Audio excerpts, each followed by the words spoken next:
Talagang iba ang hatak ng Kim Pao sa kanilang fans, mapabata man o senior citizen. Ang ganitong eksena ay patunay kung gaano ka-dedicated ang mga taga-suporta nila na handang gawin ang lahat para lang masilayan sila sa personal. Nakakatuwa pero nakakaba rin para kay nanay, mabuti at walang nangyaring aksidente.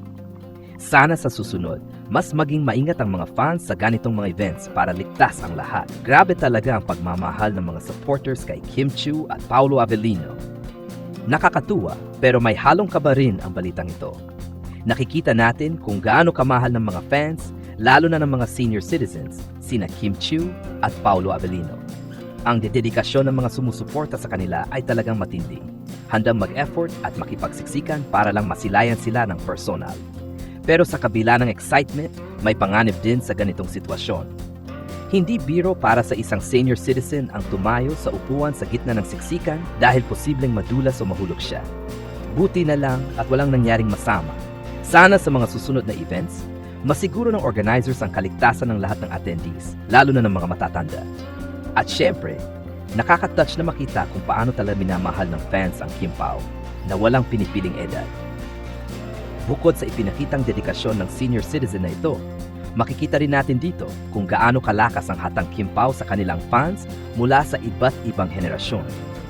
Hindi lang ito simpleng mall tour, naging isang emosyonal na pagtitipon kung saan nagkakaisa ang mga fans sa pagmamahal at suporta para kina Kim Chiu at Paolo Avellino. Isang bagay din na maaring bigyang pansin ay ang seguridad sa ganitong events. Dahil sa sobrang dami ng tao at excitement ng mga fans, posibleng may masugatan o mahulog, lalo na ang mga matatanda. Mainam siguro kung mas mahigpit ang crowd control at may nakahandang staff o medical team sakaling may emergency. Sa kabila ng lahat, makikita rin dito kung paano nagiging source ng happiness ang mga celebrity sa kanilang fans. Hindi lang simpleng artista sina Kim at Paolo para sa kanilang supporters. Sila ay inspirasyon at nagbigay ng saya sa maraming tao, anuman ang edad. Let's have some quick Kim Chiu update mga kachika at simulan nga natin yan dito sa nagtitrending na jacket na suot-suot kanina ni Darren Espanto. Yes, tama ang narinig nyo mga kachika dahil mayroong napakagandang jacket ang bestie ng ating Chinita Princess na si Darren at kanina nga ay ipinlex niya yan sa It's Showtime. So mga chika dun sa mga hindi nakapanood yung jacket na suot-suot ni Darren kanina kapag tinignan niyo siya sa harapan para lang siyang isang ordinaryong jacket. Pero kapag katinignan niyo yung likodan na parte ng jacket mga kachika, dun kayo mapapawaw.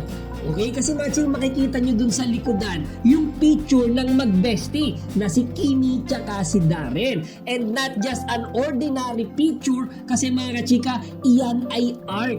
Okay? Hindi yan kinunan lang ng camera para siyang ipinaint mga kachika or i-drawing tapos ipinrint siya sa damit. Diba? Kaya nga mga chika yung mga fellow It's Showtime host nila kanina naiinggit sa jacket na yan. Actually si Ryan Banga hinahanap yung sarili niya. Kumbaga sabi niya, nasaan ako sa jacket na yan? Bakit kayong dalawa lang ni Kimi? Okay, and then ito namang ating Chinita Princess mga kachika, naiinggit din siya. Diba? Bakit daw si Darren lang yung binigyan ng ganung kagandang jacket ng isang fan? So kanina nga mga chika, nagkakatuwaan sila. Ito naman sa harapan ng jacket mga chika sa bandang lower right corner, makikita niyo yung quote. Okay?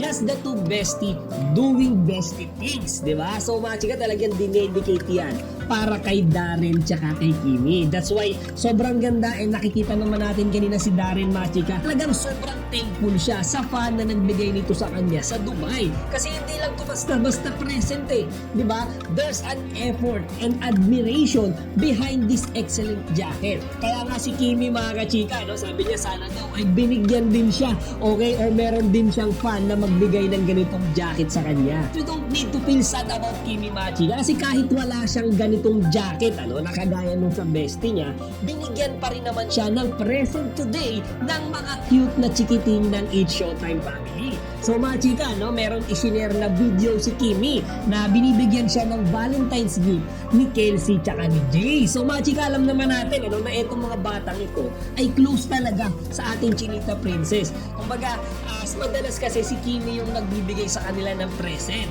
So this time mga kachika, yung mga bata naman, di ba, in return, binigyan siya ng Valentine's gift. So mga chika, etong si Kelsey, yung base lang doon sa sinabi niya, binigyan daw siya ng something soft. So sabi ni Kelsey, iyon daw ay isang unan, di ba, pillow na may nakalagay na I love you. Kaya mga chika, kilig na kilig dyan si Kimi, tuwang-tuwa siya, no? Kasi syempre Valentine's gift ito. Kumbaga, it might be late, pero at least mga kachika, naalala pa rin siya ng bata. And then eto naman kay Jace mga kachika, sabi niya magagamit daw ito ni Kimi sa kanyang pagbabike. So di ba mga chika, those are very excellent gift kasi talagang ibinigay nila ito kay Kimi, hindi lang yung parang mga gamit na pwedeng i-display, di ba, sa bahay. Pero ito yung pwede magamit ni Kimi sa kanyang mga daily activities, di ba? Kaya nga mga kachika, dun sa video makikita nyo tuwang-tuwa talaga si Kimi doon sa mga bata. Kung hindi nyo pa napapanood dyan mga chika, panoorin nyo to saglit. Wow! What is that?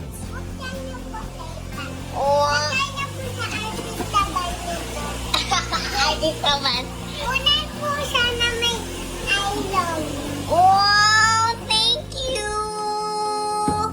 Mwah! Happy Valentine's Day!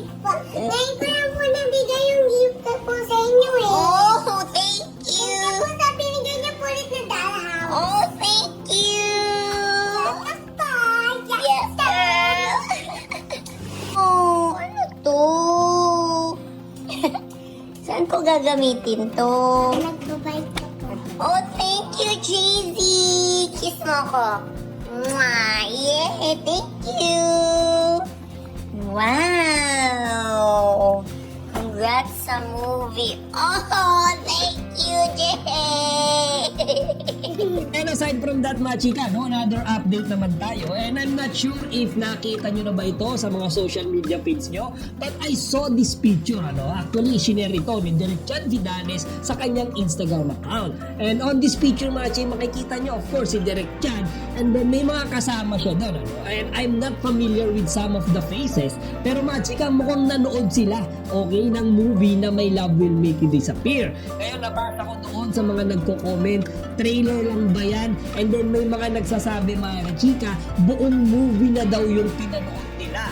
So mga chika, feeling ko feeling ko lang, personal opinion ko, parang pinanood nila doon mga chika yung entire movie na. Kumbaga parang internal premiere night, di ba? Siguro na-review nila mga chika yung buong movie, kung ready na ba ito sa March 26, meron pa ba silang idadagdag or ibabawa. So walang ibang detalyeng ibinigay si Direk Chan mga chika. Basta doon sa caption nakalagay lang, we have a movie. Actually iniintay ko nga rin si Kimi tsaka si Paolo na mag-post ng ganitong picture kasi baka sila rin ay nakasama manood nito, ano. Pero mukhang production staff lang talaga ng My Love Will Make You Disappear yung kasama dito ni Direk Chan Vidanes. Kasi mga chika, lalo akong na-excite nung nakita ko to eh. Diba, napanood natin, trailer lang. Napaka-ikli, bitin pa tayo. Syempre gusto natin makakita pa, di ba, ng iba pang mga glimpse, okay, iba pang mga clip ng mga pangyayari sa movie. Pero of course mga chika, ilang araw na lang yan, wala nang isang buwan tayong mag-aantay. Kung hindi nga ako nagkakamali mga chika, around 29 days na lang, di ba, before March 26, at mapapanood na natin yan sabay-sabay sa sinihan. And then mga chika, last update natin, ano, before we end this video, I saw a picture, okay, makikita naman natin dito ang mag-asawang si Benj Manalo tsaka si Lovely Abella. And mayroon silang hawak na picture mga chika. At yung hawak nilang picture, nandoon si Kimi tsaka si Paolo. At etong picture na to mga chika, nag-trending to. Nakita natin to ng ilang ulit, diba, sa social media, sa mga Kimpaw community group. Ang Kimpaw nagbabike ng magkasama. So kaya isinama ko yan sa content natin today mga chika. Kasi bukod kay Lovely tsaka kay Benj, nandyan din sa picture na yan si Paolo Abilino. Hindi yung Paolo na nasa picture mga chika, pero yung totoong Paolo Abilino Abilino nandun sa likod ng mag-asawa. Tapos mga chika, nakangiti siya dyan. We're not really sure mga chika kung saan galing itong picture ng Kim Pao na hawak-hawak ni Lovely. Possible ba na ito ay galing sa fans o yung may-ari ba niyan si Paolo Abilino tapos tinignan ng mag-asawa? We're not sure about that mga chika. Pero ang masisigurado natin mga chika ay nakangiti si Paolo habang ipiniplex ng mag-asawa yung picture nila ni Kimi. Di ba mga chika, tingnan niyo yung picture na yan, di ba? Kumaga parang tuwang-tuwa si Paolo. So hindi ko alam kung nasa nung mga time na yan si Kimi kasi strong gut feel mga chika. Isa ito sa mga dressing room ng mga lugar na pinuntahan nila nung sila ay nagmo-mall tour. Okay, siguro habang sila ay naghihintay, natawagin sila sa stage, nagkatuwaan sila mga chika, nag-picture-picture. Tapos eto siguro mag-asawa, kinuha yung picture ng Kim Pao na sila ay nagbabike. Puro si Paolo yung nabunot nila at that point in time, yung parang napagtripan nila mga chika. Kaya yung itsura dyan ni Paolo parang nakangiti, tapos parang siyang kinikilig. Siya nga pala, kung hindi nyo pa napapanood yung ipinost ni Kimi just recently, mga Kim Pao video compilation mga chika sa mga iba't ibang lugar na pinuntahan nila nung sila ay nag-movie tour. Okay, nang may Love Will Make You Disappear. Panoorin natin ito ng sabay-sabay mga kachika at syempre para sabay-sabay din tayong kiligin.